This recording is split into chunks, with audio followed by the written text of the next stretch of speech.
Hello दोस्तों, नमस्कार। स्वागत है आप सभी का आपके अपने यूट्यूब चैनल में। आपको पता है आज है 17 अगस्त और 17 अगस्त को आरआरसी ग्रुप डी का सेकंड शिफ्ट का एग्जाम भी खत्म हो गया है, जिसका कि मैं आपको सटीक एनालिसिस करवाऊंगा इस वीडियो में। 45 जो जीके जीएस करंट अफेयर के जो रियल क्वेश्चन आपसे आज पूछे गए थे सेकंड शिफ्ट में, वो सभी क्वेश्चन करेंगे इस वीडियो में। तो वीडियो को एंड तक पूरा जरूर देखिएगा। और ग्रुप डी एग्जाम का रोजाना सटीक एनालिसिस सबसे पहले देखना चाहते हैं तो इस चैनल को सब्सक्राइब करके बेल आइकन ऑन कर लीजिए। और पीडीएफ फाइल आपको फ्री में डाउनलोड करना है, तो वीडियो को पूरा लास्ट तक देखिएगा। लास्ट में आपको बताऊंगा पीडीएफ फाइल कैसे डाउनलोड करना है। तो चलिए वीडियो स्टार्ट किया जाए। तो देखिए फ्रेंड्स, सेकंड शिफ्ट के क्वेश्चन आपके स्क्रीन पे आ गए हैं। सेकंड शिफ्ट में एक क्वेश्चन पूछा गया था आपसे, जियोग्राफी का क्वेश्चन था कि विश्व का सबसे बड़ा जो नदी द्वीप है वो कौन सा है। तो ये है माजुली। अगर आपने माजुली इसका आंसर किया था तो ये क्वेश्चन आपका सही होगा। नेक्स्ट क्वेश्चन आपसे पूछा था कार्बन के अपर रूप से। अब देखिए कार्बन के जो अपर रूप होते हैं वो हीरा, ग्रेफाइट, कोयला, कोक, चारकोल, ये सभी क्या है कार्बन के अपर रूप हैं। इनमें से जो भी आज के ऑप्शन में था वो आपको करेक्ट करना था। एक आया था करंट अफेयर का 2021 का, द्रोणाचार्य पुरस्कार संध्या गुरुंग को किस खेल के लिए दिया गया है। देखिए द्रोणाचार्य जो पुरस्कार है ये कोच को दिया जाता है और संध्या गुरुंग को जो है ना ये बॉक्सिंग खेल के लिए दिया गया है। तो बॉक्सिंग अगर आपने किया है तो आपका आंसर बिल्कुल सही है। नेक्स्ट क्वेश्चन पूछा था सोडा की बोतल से कौन सी गैस निकलती है। जो सोडे की बोतल होती है ना उससे दोस्तों CO2 गैस निकलती है, कार्बन डाइऑक्साइड जिसे हम बोलते हैं। तो कार्बन डाइऑक्साइड अगर आपने किया था आंसर तो आपका राइट आंसर होगा। नेक्स्ट क्वेश्चन पूछा था मायोपिया रोग किस बीमारी से संबंधित एक रोग है। मायोपिया जो रोग है इसे निकट दृष्टि दोष बोलते हैं। अगर निकट दृष्टि दोष किया है ना तो आपका आंसर सही होगा। बताइएगा कमेंट में कि निकट दृष्टि दोष को दूर करने के लिए किस लेंस का यूज किया जाता है। अगर आपको मालूम है तो कमेंट करके जरूर बताना। नेक्स्ट क्वेश्चन आया था आर्टिकल से कि अनुच्छेद 51A ये किससे संबंधित है। अनुच्छेद 51A ये आपका मौलिक कर्तव्यों से संबंधित है, तो मौलिक कर्तव्य आपका राइट आंसर होगा। नेक्स्ट क्वेश्चन आया था अनुच्छेद 279A ये किससे संबंधित है। तो अनुच्छेद 279A ये जीएसटी परिषद से संबंधित है। इस वाले शिफ्ट में अनुच्छेद से 3 से 4 क्वेश्चन पूछे गए हैं। ठीक है दोस्तों, आर्टिकल 279A जीएसटी परिषद से संबंधित है। नेक्स्ट क्वेश्चन आया था मन्नार की खाड़ी कहां पर स्थित है। मन्नार की खाड़ी ये पाक जल संधि पर स्थित है, तो पाक जल संधि आपका राइट आंसर हो जाएगा। ठीक है दोस्तों, नेक्स्ट क्वेश्चन आया था एनजीटी के चेयरमैन कौन है। नेशनल ग्रीन ट्रिब्यूनल के जो चेयरमैन है ना ये है जस्टिस आदर्श कुमार गोयल, तो यहां पे राइट आंसर होगा justice Adarsh Kumar Goyal. Next question आपसे पूछा गया है गोल्डन फाइबर ये किसे कहा जाता है। गोल्डन फाइबर जूट से संबंधित है, तो जूट आपका राइट आंसर होगा। नेक्स्ट क्वेश्चन पूछा गया था आपसे फलों को पकाने वाला हार्मोन कौन सा होता है।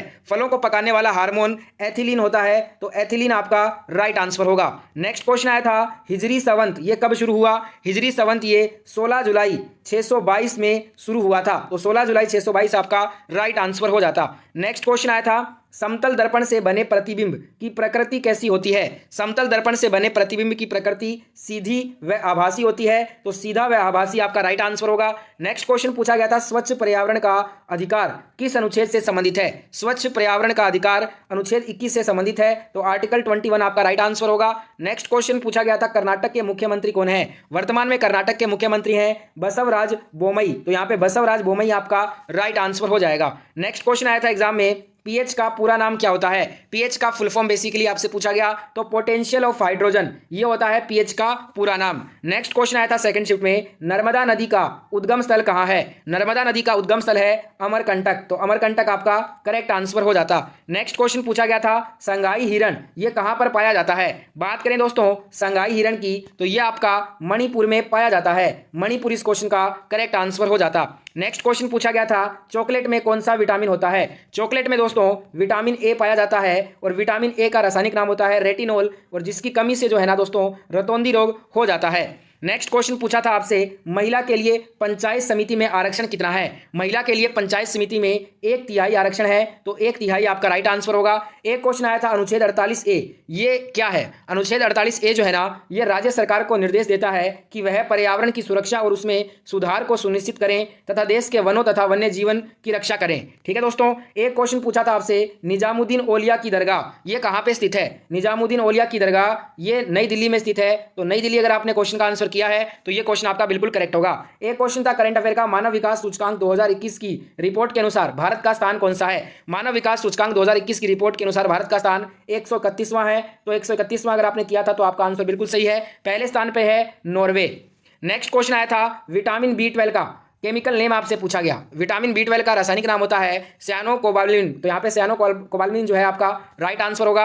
एक पूछा गया था भुजा हुआ चूना का रासायनिक नाम या फिर केमिकल फॉर्मूला आपसे पूछा था। अगर भुजा हुआ चूना का रासायनिक नाम पूछा था तो आंसर होगा कैल्शियम हाइड्रोक्साइड और इसका केमिकल फॉर्मूला होता है CaOH2। ठीक है फ्रेंड्स, नेक्स्ट क्वेश्चन आपसे पूछा था मोहसिन राम ये किस पहाड़ी से संबंधित है। मोहसिन राम की बात करें तो ये आपका खासी पहाड़ी से संबंधित है। तो यहाँ पे खासी पहाड़ी जिन्होंने भी आंसर किया है उन सभी का आंसर बिल्कुल राइट था। एक क्वेश्चन आया था लोहे में जंग लगने की अभिक्रिया का उदाहरण क्या होता है। जोहे में जो लोहा होता है, लोहे में जंग लगने की अभिक्रिया जो है ना, ये रेडॉक्स अभिक्रिया का एक एग्जांपल है। तो रेडॉक्स अभिक्रिया आपका करेक्ट आंसर हो जाता।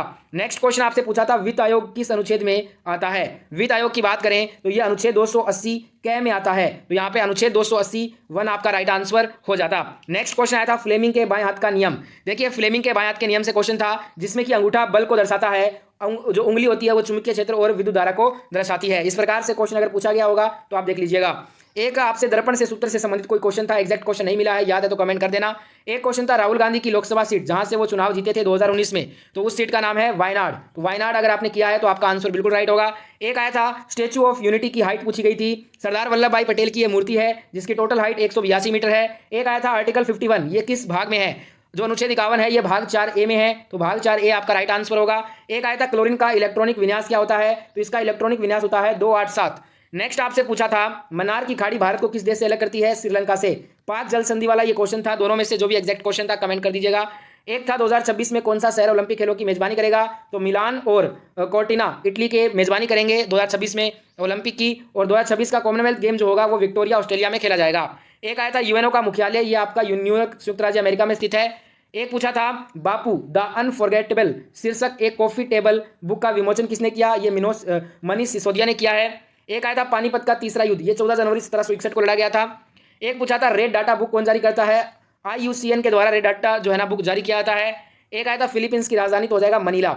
देखिए सेकंड शिफ्ट के सभी रियल क्वेश्चन कर चुके हैं, कुछ एक दो क्वेश्चन बाकी है और आपको याद है तो कमेंट कर देना। अब मैं मिलूंगा आपसे ऑल शिफ्ट के एनालिसिस के साथ। वीडियो अच्छा लगा तो लाइक शेयर सब्सक्राइब कर देना और PDF फाइल डाउनलोड करना है तो टेलीग्राम चैनल का लिंक आपको डिस्क्रिप्शन में दिया है, ज्वाइन करके PDF फाइल डाउनलोड कर सकते हैं। जय हिंद।